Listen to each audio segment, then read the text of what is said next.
요즘 차들은 옛날처럼 쇳가루가 막 엄청 나오고 막 그럼 큰일 나지. 과거에 그거 한참 전이에요. 그것도 쇳가루나 연마제가 같이 들어가 있을 가능성이 꽤 있었어요. 신차 오일이었어요. 네, 왜 그러냐? Come out. Come out. Come out. 박사님 얘기를 들어보면 트라이브 필름이 금속마 차량은 꼭 있어야 되는 건데 신차 상태에서 3,000에서 5,000 정도는 타주는 게 필름 형성에 더 도움이 될 것 같은데 박사님의 설명이 좀 필요하다고 하십니다. 그 윤활유에서는 무조건 필수예요. 첨가제를 썼는데 당연히 생기지. 그래서 트라이브 필름은 무조건 생긴다. 그런 건데 저 이분의 질문은 그것보다는 언제 생기냐 이거네. 트라이브 필름은 그렇게 오래 타서 생기는 게 아니라 패치 형태로 붙으면서 위에 또 붙어야 되고 그러니까 크로스 링킹을 한다 그래요. 서로 막 잡아. 붙으면서 얘가 전단이 가면서 기계적으로 힘이 들어가잖아요. 그래서 점점 보호력이 더 세지는 건데 그러려면 더 키로수가 더 많이 뛰어야지 그게 더 생긴다는 거예요. 생기는 거는 되게 빨리 생겨요. 뭐 예를 들어서 뭐 50km면 이미 그거 하고도 남는 킬로예요. 그러니까 충분해. 그래서 뭐 3,000km, 5,000km 떠야 됩니까? 당연히 오래 뛰면 되죠. 근데 1,000km, 2,000km에서 가르면 위험합니까? 그거 아니에요. 그 이전에 이미 다 됐어. 그래서 1,000km, 2,000km에서 갈아도 전혀 무방하죠. 그런데 그렇게 갈 이유가 없는 거야. 신차 오일이었어요. 네. 왜 그러냐?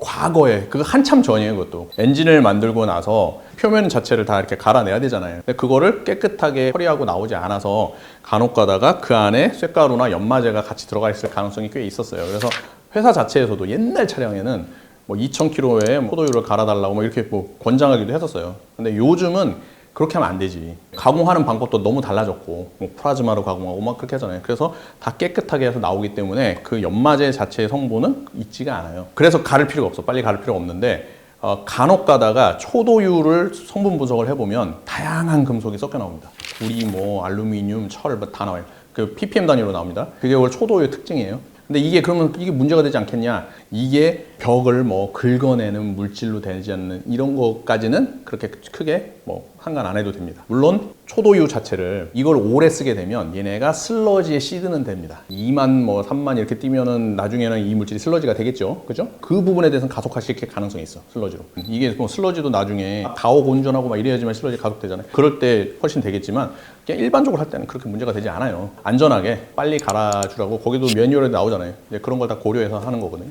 그래서 수명대로 뛰면 될 것 같아. 또는 수명보다 조금 빨리 갈아주면 초도유는 좋겠죠. 그런 겁니다. 그래서 우리 초도유 분석하면 내가 금속 먼지라고 얘기해. 왜냐면 사람들이 이거 뭐 금속 가루입니다 이렇게 얘기하면 깜짝 놀래갖고 막 난리치잖아. 그렇게 하지 않으려고 내가 금속 먼지라고 얘기하는 거야. 입자가 되게 고와요? 곱죠.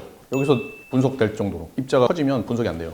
그 원래 가공하게 되면 공장 자체에서 거기에 공기도 나쁠 수 있잖아요. 떠다닐 수도 있고 우리 코에도 다 들어갈 수도 있어요. 그런 것들이 당연히 거기에 이제 붙어서 들어오는 거예요. 요즘 차들은 옛날처럼 쇳가루가 막 엄청 나오고 막 그럼 큰일 나지. 그건 자동차도 아니에요. 그러니까 걱정하지 마시는데 초도유 자체는 조금 빨리 갈아주는 게 좋다고 저는 봅니다. 왜냐면 먼지가 있으니까. 이제 트라이브 필름을 하도 요즘 많이 언급하시다 보니까 이게 많이 알게 됐어 사람들이. 엄청 다양해지. 그래서 그거에 대한 질문들이 조금씩 또 늘어나기 시작했어요. 사람들이 이제 깨가는구나.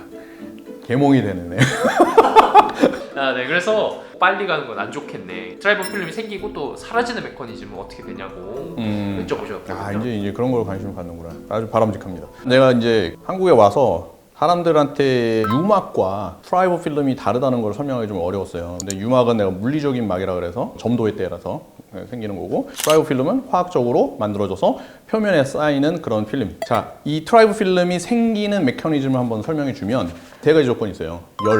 열분해를 통해서 첨가제가 분해된 상태에서 활성화된 중간 물질이 돼야 돼. 그 다음에 전다 능력, 힘이 들어가야 돼. 그게 들어가야지만 기계적으로 화학적으로 반응이 얽혀버려요. 세 번째가 활성화된 금속 표면, 마찰이 되면서 양이온처럼 금속 표면이 활성화가 돼. 그러면서 주변에 있는 탄소나 아니면은 음이온 쪽을 끌어들인단 말이에요. 아까 중간 물질이죠? 그게 같이 붙으면서 필름이 딱 형성이 되는 거예요. 이게 이제 트라이브 필름의 메커니즘입니다. 그리고 형성되는 구조는 패치 형태로 생기고 그 위에 또 생기고 이런 형태로 해서 나중에 전체적으로 생기는. 자, 근데 트라이브 필름은 희생 필름입니다. 금속 표면 대신에 그 위에 코팅돼 있잖아요. 걔네들이 희생해서 대신 벗겨지게 만드는 거예요. 그래서 마모를 방지해 주는 거죠. 그 다음에 얘네가 부드럽다면 마찰도 줄어들겠지. 이 형태가 되는 게 트라이브 필름인데 여기 비어 있잖아요. 그럼 이 빈 상태는 또 활성화된 애들이 있을 거 아니에요. 첨가제.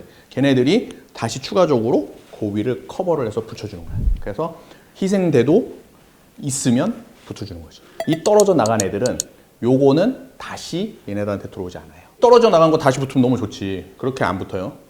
떨어져 나간 애들은 이미 죽었어. 얘네들은 떠다니면서 슬러지랑 같이 붙어가면서 어떻게 보면 슬러지가 되는 물질이 되는 거예요.